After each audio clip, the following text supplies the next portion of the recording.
अहमदाबाद महामार्गावर शुक्रवारी सकाळपासून वाहतूक कोंडी झाली असून महामार्गावर काँक्रिटीकरणाचे काम सुरू असल्याने ही वाहतूक कोंडी झाली आहे।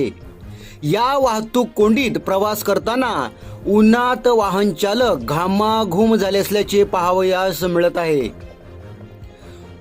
महामार्गावर खानिवडे टोलनाका पुढे मनोरच्या दिशेने गुजरात व मुंबई दोन्ही वाहिन्यांवर काँक्रिटीकरणाचे काम हाती घेतल्याने वाहतूक कोंडी झाली असल्याचे समजते।